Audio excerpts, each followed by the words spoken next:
and irregularly extended the bursary.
Okay, thank you very much. Good morning, ladies and gentlemen.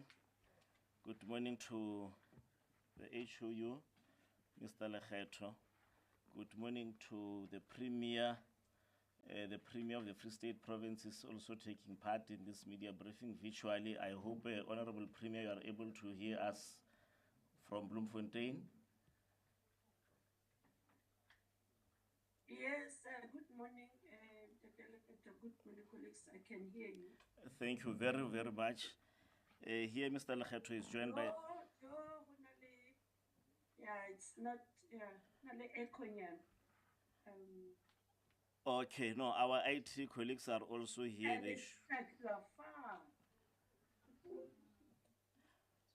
Okay, no, I will try to up my voice a bit and try to be far from the mics, but I am happy that you are able to hear us up to this point in time.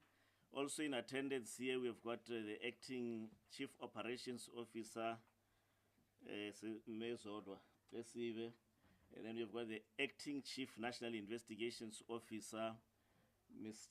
Smangalele Chabalala, and the Acting Provincial Head from the Free State Province, Mr. MC Brink.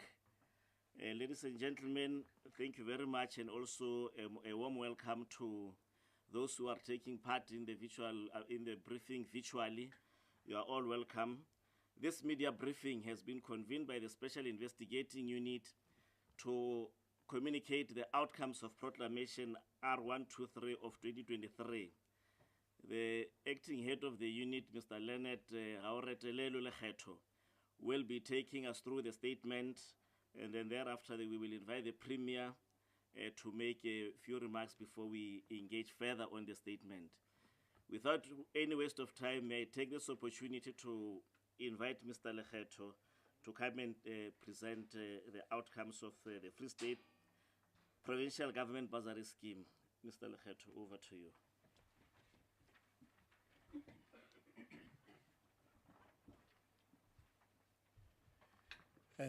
Thank you, Program Director.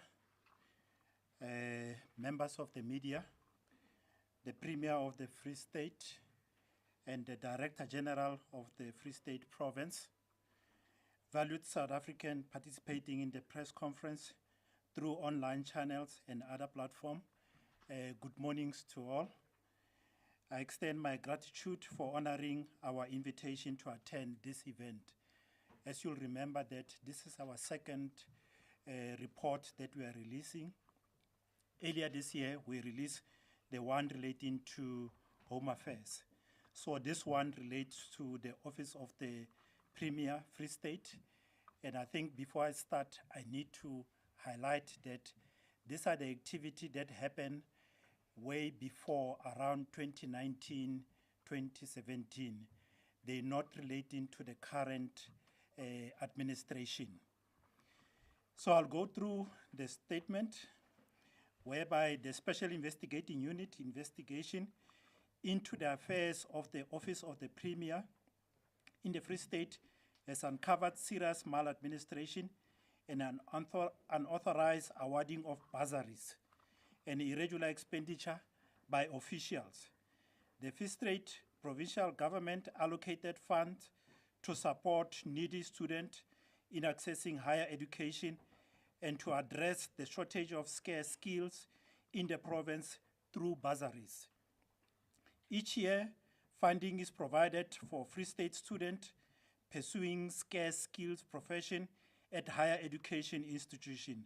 However, officials awarded bursaries to their relatives, the deceased, and foreign nationals, as well as to ineligible officials, and left millions of rand in university account unaccounted for.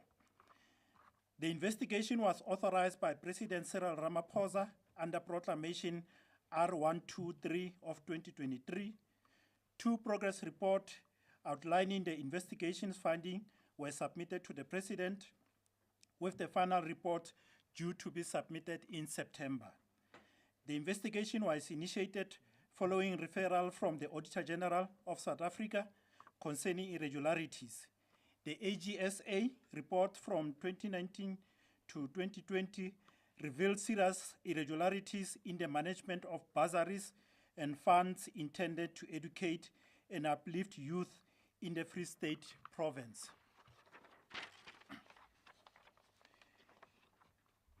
In terms of irregular bursary approval, the SIU investigate revealed that official approved bursary negligently failed to comply with the eligibility criteria and irregularly extended the bursary contract. One official awarded bursary to relative without following due process. An official did not submit a bursary application for his studies, which commenced in 2017 but ended at 2018 academic year, and did not meet the requirement of the 11th May 2016 Human Resource Strategy and Development Curriculum for 2017 academic year. Certain students failed some of their modules during the studies, but the bursary contracts were never terminated by the Office of the Premier and continue from a 3-year contract to a 7-year contract, meaning that the degree which is supposed to be finalized in 3 years ended up being finalized in 7 years. And through the 7 years, the bursary was awarded. Some applicants received bursary for qualifications that were not part of the 2018-2019 Provincial Workplace Skill Plan.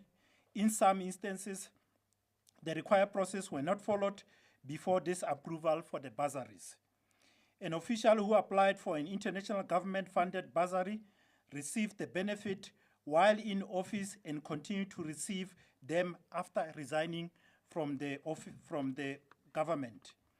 A copy of an incomplete memorandum of understanding provided by the Office of the Premier between the Office of the Premier and the International Tertiary Institution provided that the institution will contribute 65% towards the scholarship and the Office of the Premier will contribute 35%. However, the SIU found a contradiction in the agreement where the Office of the Premier eventually contributed 65% of the scholarship instead of 35%, which was supposed to have been awarded. This has resulted in a regular expenditure of over 8.3 million, which SIU is now seeking to recover. When we go through the details in relation to the deceased, the investigation confirmed that a deceased student has received a bursary from both Office of the Premier and NSFAS. Office of the Premier paid 34,000 to the University of the Free State, which deposited the money into the suspense account after the student's death. And NSFAS paid 13,000 into the student's bank account, which his parents used. Since the student had died before the completion of his studies, the fund could not be uncovered, especially since the proclamation did not cover the NSFAS period. The parent also lacked the means to pay back the money that was deposited into the student's account. The SIU identified the official who approved the bursary and extensions, resulting in the payments of 34,000, as well as funding courses the student failed to complete, resulting in the breach of contractual and policy obligation. The second one is the foreign national funded without approval. The investigation showed that 7 students who received bursaries from the Office of the Premier were foreign nationals, with 6 of them funded on merit basis as top achiever.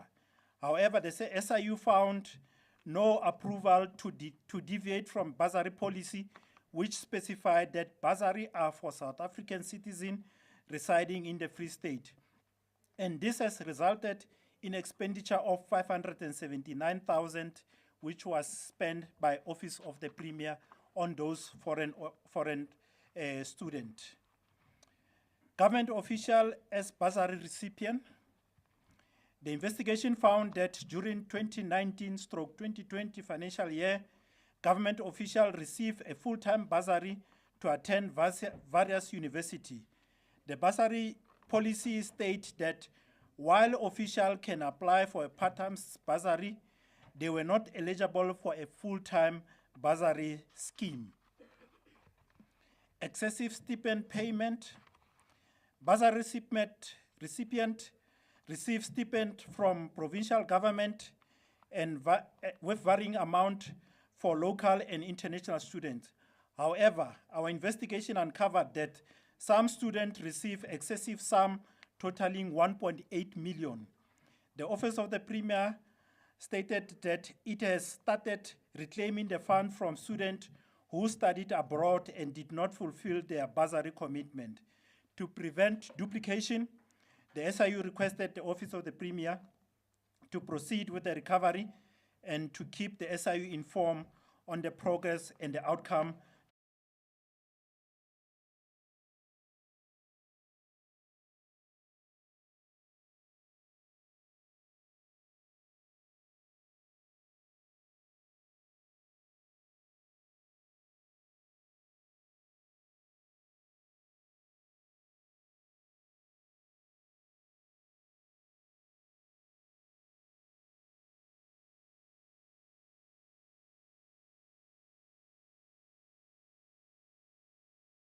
through the Office of the Director General. Then there's another focus where there was suspense account, negligence, and recovery of public funds. The investigation found that officials did not properly monitor excess fund in university suspense account, leaving millions unused. The SIU tracked down and recovered 6.3 million from 7 universities. Furthermore, the SIU has signed 18 acknowledgements of debt, totaling 1.9 million with individuals who receive undue benefits from the bursary scheme, and to date we have recovered 283,000 that has been received through this installment. The acknowledgement of debt, we sign it when we discover that a student has received a bursary that they do not qualify for, and because they don't have money, so we entered into agreement with them that they must pay money installment. So on this 18 acknowledgement of debt, which is totaling 1.9 million, we are busy recovering on a monthly basis from those students who were not eligible to receive those bursaries. Disciplinary and criminal referrals. The SIU has made 36 disciplinary referrals against implicated officials, including human resource officer, administrative clerk, assistant directors, deputy directors, and directors for contravening Public Finance Management Act and Free State bursary policy. In addition, evidence indicating the commission of criminal offense against 7 individuals has been referred to the National Prosecuting Authority for possible prosecution on charges including fraud, theft, money laundering. These referrals are not symbolic. They represent SIU unwavering commitment to accountability, ensuring that those who abuse power face the full weight of the law. And in conclusion, the SIU investigated is exposed not just maladministration, but moral favor, a collapse in civic duty, and ethical leadership. Officials turn opportunity into exploitation and service into self-interest. They evaluated the trust of the people and the vision of our democracy. But through recoveries, disciplinary action, and criminal referrals and systemic reform, the SIU is reclaiming the trust. We are rebuilding the bridges between education and nation building, between responsibility and justice. The SIU will continue to pursue every cent, every official, and every act of misconduct until the bursary scheme once again stand for what it was meant to provide for, and hope, opportunity, and power of education to build a nation. As I close, I would like to thank the Premier and her office for working with the SIU team and being available whenever we require documents or additional information. I would also like to thank the Auditor General for continuing to collaborate by referring the outcome of their reports to the SIU.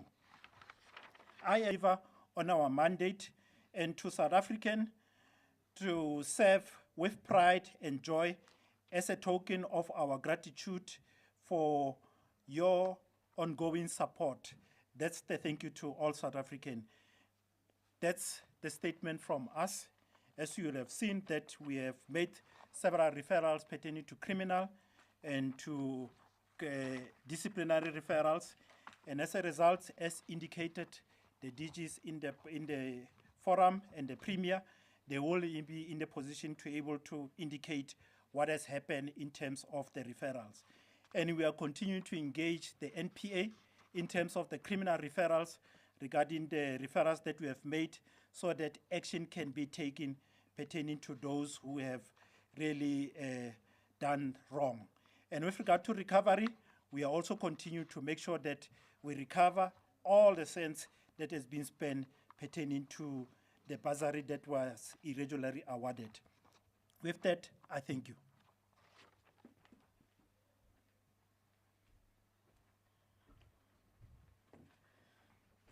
Thank you very much, Ntatele Kgetho, for the presentation. At this point, I'm going to request the Honorable Premier online to make a few remarks following the presentation by the Special Investigating Unit. Over to you, Honorable Premier. Thank you very much, Program Director, Head of the Special Investigating Unit, members of the media, ladies and gentlemen, good morning. We welcome the opportunity to address the people of the Free State regarding the findings and recommendations arising from the Special Investigating Units of the bursary program within the Office of the Premier. The bursary program remains one of the most important interventions through which the government invests in the future of young people. It is therefore imperative that such a program is administered with integrity, transparency, and accountability. Today, I wish to outline the steps we have taken to address historical weaknesses identified through the investigation and to ensure that public resources are utilized solely for the intended purpose. The matters investigated by a Special Investigating Unit relate to historical shortcomings in the administration of the bursary program. The findings point to governance deficiencies and administrative weaknesses that created opportunities for abuse, irregular decision-making, and inadequate oversight. As a government committed to ethical leadership and accountability, we recognize the need for these matters to be thoroughly investigated and appropriately addressed. From the moment the investigation commenced, this administration provided its full support and cooperation to the Special Investigating Unit. We firmly believe that public confidence in government can only be strengthened when allegations of maladministration are investigated openly and corrective action is taken where wrongdoing is identified. We therefore welcome the work undertaken by the SIU and appreciate the contribution it continues to make towards strengthening accountability within the public sector. One of the key lessons emerging from this process is the need for stronger governance systems and more transparent processes in the allocation of bursary. Since assuming office, we have introduced reforms aimed at improving oversight, strengthening compliance, and ensuring fairness in the administration of the program. These reforms are designed to eliminate opportunities for abuse while ensuring that deserving young people receive the support they need to pursue their studies. A significant reform introduced by this administration was the move towards a publicly advertised bursary application process. Previously, bursary allocations were largely dependent on nominations by political office bearers and heads of department. While that process may have been intended to identify deserving candidates, it inevitably excluded many young people who had no access to such nomination channels. Today, bursary opportunities are publicly advertised, allowing all qualified young people across the Free State an equal opportunity to apply and complete on merit. This has enhanced transparency and broadened access to educational opportunities for many deserving students. Following a review of the program, a decision was taken to discontinue the international bursary component. This decision was informed by practical challenges relating to the recognition of certain international qualifications within South Africa. This discontinuation of this component has enabled the Office of the Premier to redirect resources towards increasing the number of beneficiaries enrolled at accredited South African institutions of higher learning. As a result, more Free State students are now able to access funding opportunities closer to home and within recognized academic programs. The investigation also highlighted areas where policy provisions were either inadequate or insufficiently clear. We have consequently strengthened governance measures and policy controls to close those gaps and improve accountability within the administration of the program. Our objective is to ensure that eligibility requirements, approval processes, and oversight mechanisms are clearly defined and consistently applied. This government has a responsibility not only to identify wrongdoing, but also to act decisively when misconduct is confirmed. The SIU's disciplinary referrals related to 8 employees and the members of this family has already been dismissed from the public service. These actions demonstrate our commitment to ensuring that public officials who abuse public resources are held accountable. Let me be clear, the challenges identified through this investigation will not result in the abandonment of the bursary program.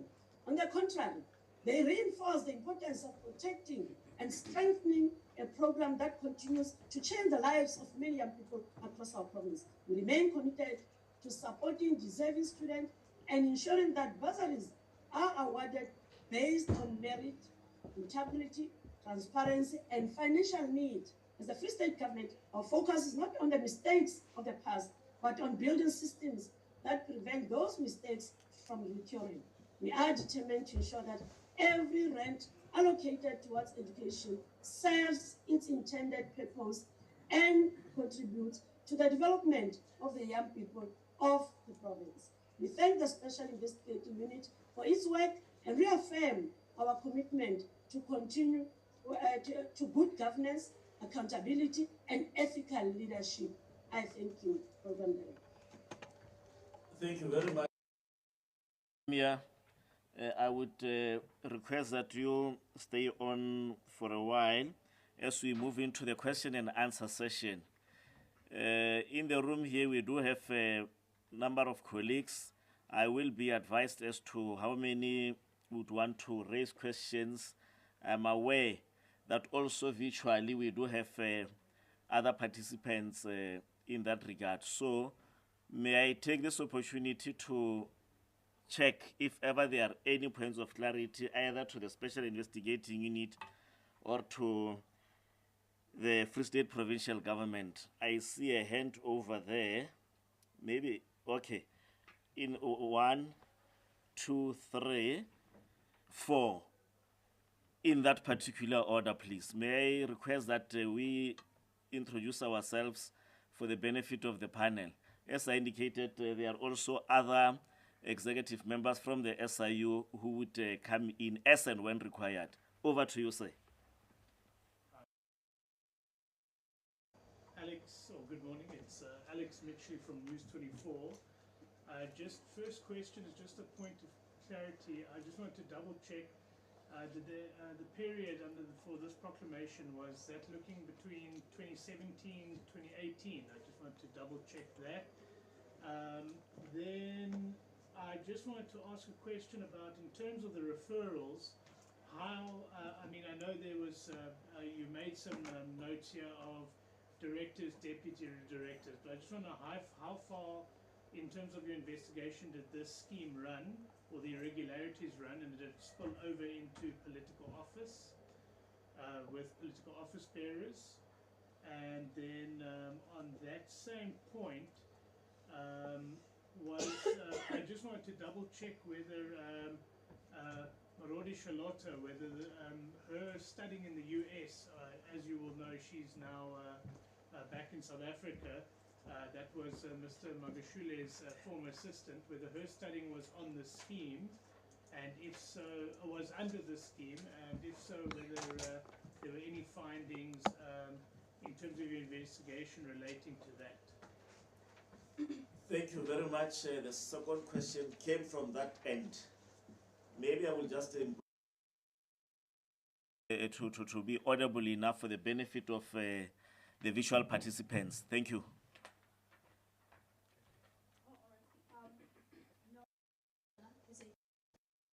I just want to find out how many officials are implicated on the report, and maybe if the panel can share names, if that's possible, and the disciplinary timeline, as per indication that there will be civil and criminal actions that will be taken by the SIU.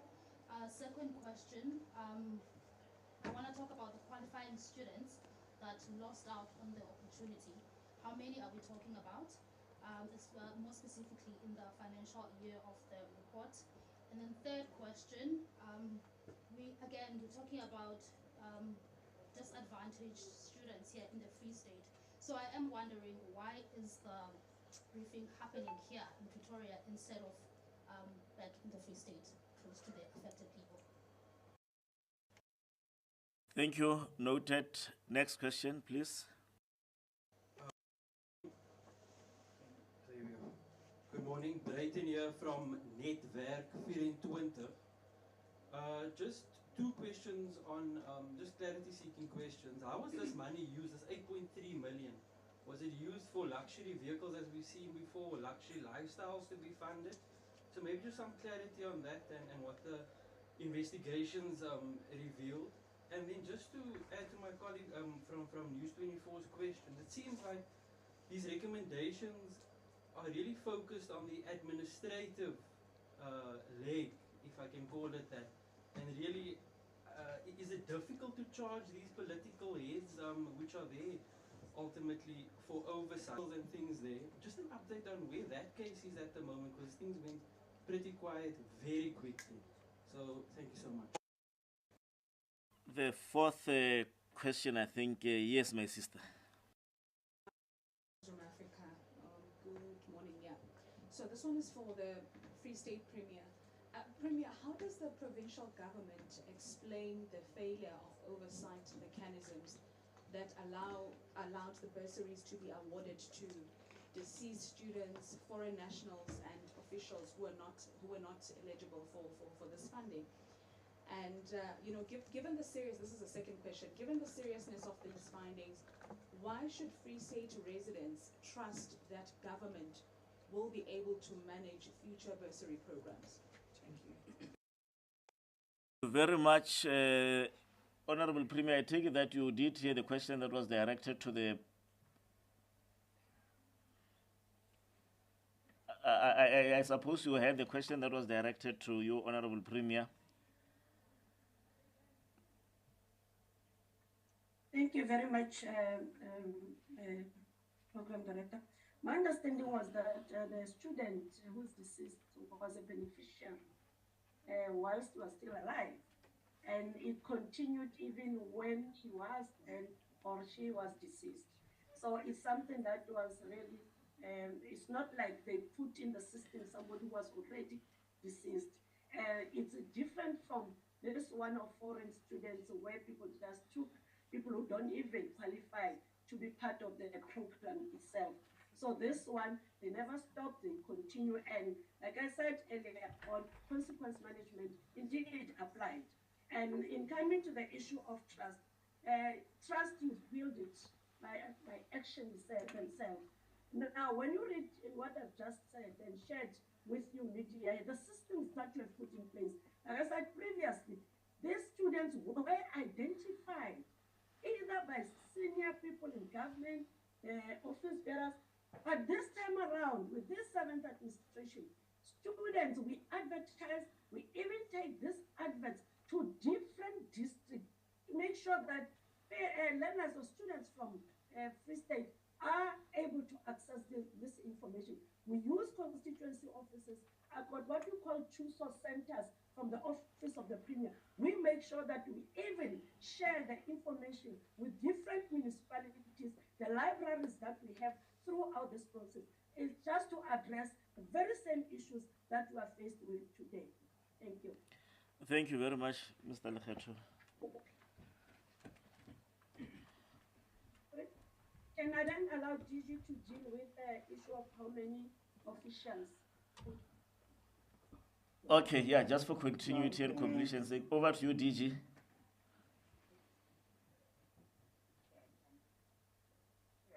I'm sure I'm audible. It's possible that you don't see me. Yes, we can hear you. Yeah, no, that is fine. Look, the issue of the period, I'm sure that you can deal with that. You already dealt with it in your opening remarks.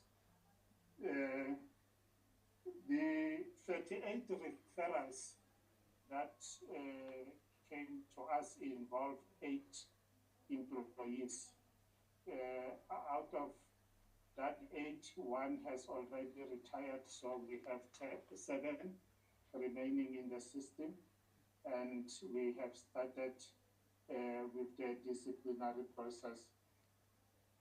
Disciplinary processes in government must take 90 days, and we intend to keep to that. We have already, as I've said, started the processes.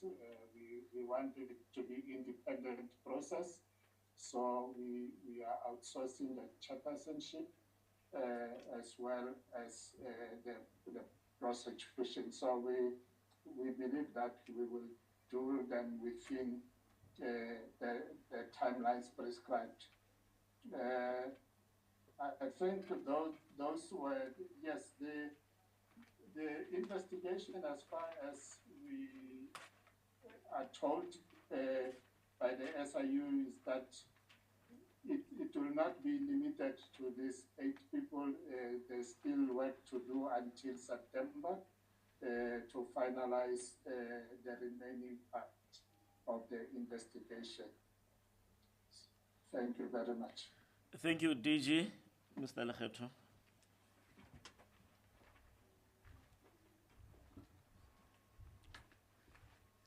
Thank you, Program Director. In terms of the question regarding the period of the proclamation runs from 2017-18 to the date of the proclamation, which is 2023. So we are looking at all the period during that that time. And the question about how did the scheme run and whether political office bearers were not identified. As we normally say, in our process, in our investigation, we follow process. And the process obviously will lead us to the people that were responsible. Currently, all I can indicate is that we are busy with the investigation, and everybody that was involved that took decision will be held accountable. We've got until the end of September to make sure that we cover all the aspects. The issue about Charlotte matter, I think is also included in the same response, that we know that she also received the bursary during the period, and I can indicate that but normally we follow the process, and the process will lead us as to what really happened. An official implicated, the DG dealt with it, and the timeline for the investigation. And with regard to the names of the official involved, I think we'll wait for the disciplinary process to carry on, and once it's done, then we can able to reveal the name. But for now, I think it will be really premature for us to highlight the names. And the question about why the briefing is happening in Pretoria, not in Free State, we were thinking about you, because most of the media houses, they are mostly based here in Gauteng, in Pretoria. And therefore, if we take it to the province, it might present a challenge. But I think it's a good suggestion that you are making, in a way of asking for it, that it will make more impact if we do it at the province where it's affected. I think in going forward, we'll consider that so that we can able to make an impact. But due to the schedule and tight schedule that we had, that's why the Premier was also unable to come here, because we are involved in other things. After this, there's a meeting that we are attending, and the Premier also is attending another meeting. So we really had to walk around so that we can accommodate everybody. But we have taken note that I think the better will be where the crime scene has happened. I think it will show more impact. So we'll make sure that we consider that next time. And as to how was the money used, I think most of the money in this instance was used in order to enrich by way of awarding a bursary, be it fraudulently or not in accordance to the process. So you don't find a way where a person went and steal. It's a stealing in a way of allocating a bursary to itself or to the family member. So that's how the money was basically spent. But I think there's another instance where there's a one official who paid over the university more, and when the university had to pay back the money, they provided a different account where the money went to their personal account. So it's only instances that happen where we saw the clear issue of fraud, where they benefited personally, pay more, and when the refund came, they provided different account, and the money went to their account. And the issue about politician also, we follow the process, and if the politician is involved, we make pronouncement. And our investigation does not matter whether you are a politician or not. All we do, we make sure that we make finding, and if there's a recovery to be made, it's going to be made to everybody. So the investigation is still ongoing, and with regard to the accountability at all levels, because we look at accountability at all levels. We don't leave it at the official.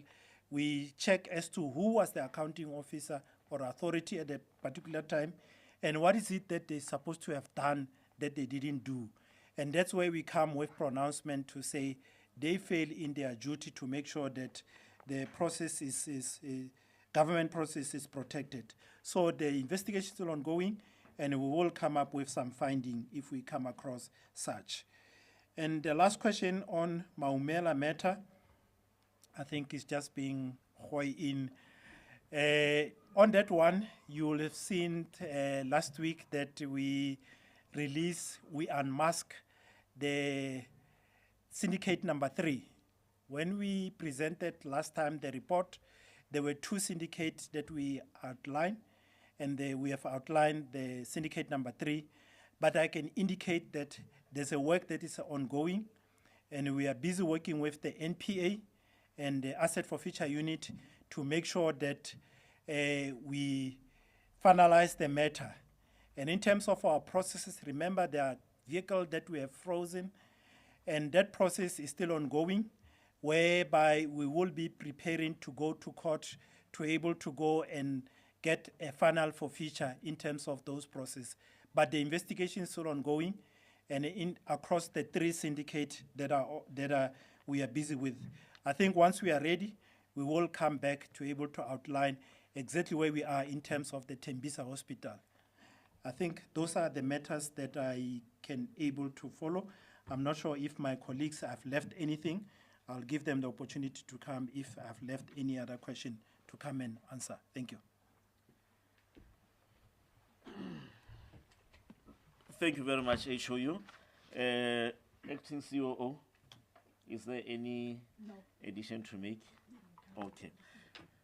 Thank you very much. Can I check if ever perhaps virtually there are questions? There are no questions from online platforms. On the online platform, there are no questions. Thank you very much. This, I take, will be the last opportunity to indicate if ever there are any follow-ups to be made through raising of hands. Should there be any point of clarity that needs perhaps to be emphasized, this will be the opportunity. Going. Is that a hand? Okay. Maybe before you come in, is that a hand for this session so that we can be clearer in terms of the way forward? I take it that is the only hand we have, and that will be the last hand for the session. Over to you, sir. Maybe just try to speak closer to the mic.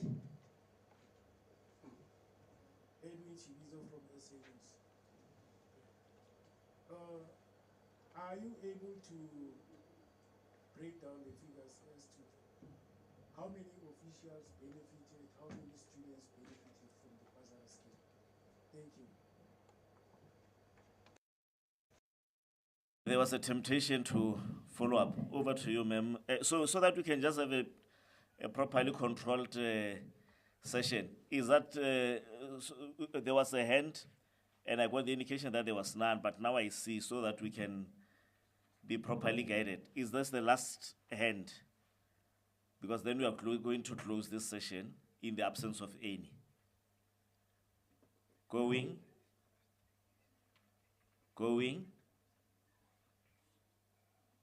Gone. Over to you. This will be our last question. Over to you, my sister. Again from Newsroom Africa, this one is directed to the Free State Premier once again. Premier, these bursaries were intended to help financially disadvantaged, young people, in order for them to be able to access higher education.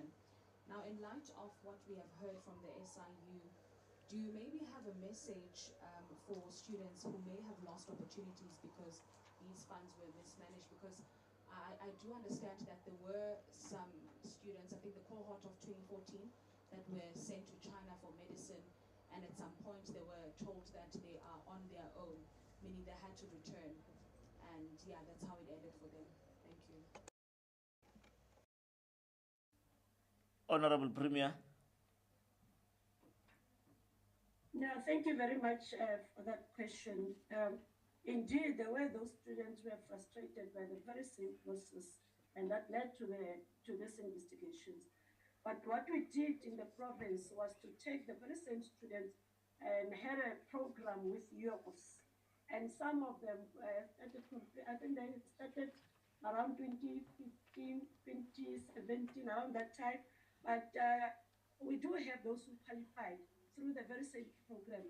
And that was the initiative of the very same government of the Free State, working closely with the University of the Free State.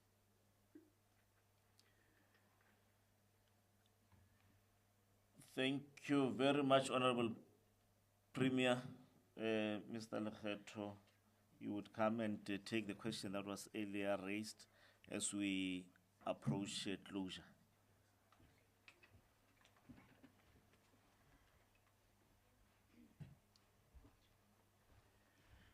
Thank you, Program Director. In terms of the matter that we have investigated, 161 bursaries that we have investigated, and I think that's the outcome of it. And on that 161, I think the 161 students that benefited, and there were 16 officials from who were working in different government departments. So that's how we break it down.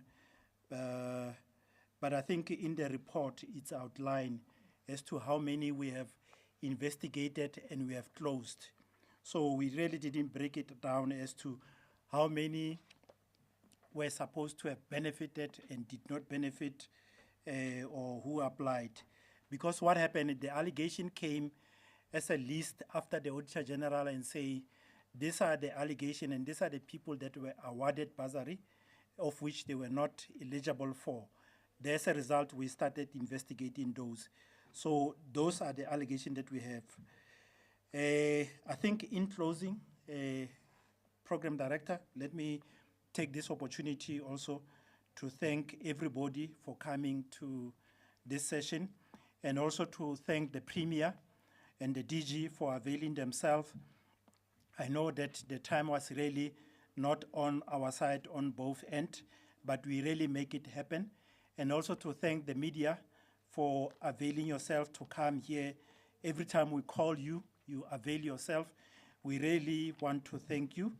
And we believe from our side that, you know, the fight against corruption is everybody's responsibility. And the work that you are doing, it's really making our work much easier. You will see that after we have publicized this, the number of calls that we are receiving from the public, that they are able to give us even more information. So we really appreciate the work that you are doing. So that's why we're really, really thankful for your presence in this every time we call you. And this is the second one that we are releasing. And there are quite a number of reports that are lined up that we will be in contact with you to able to inform you as to which one are coming. And we can see that there's still so much interest on the Tembisa Hospital, and we'll take note of that. But otherwise, I want to thank everybody and our colleagues from the office and everybody that is present here for the support that you are giving to us. With those words, I'd like to thank you.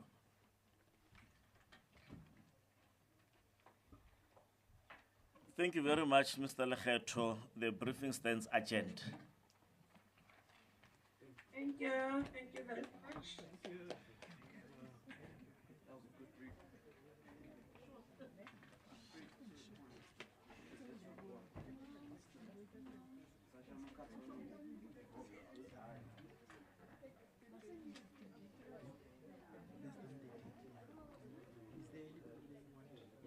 Let me check this one.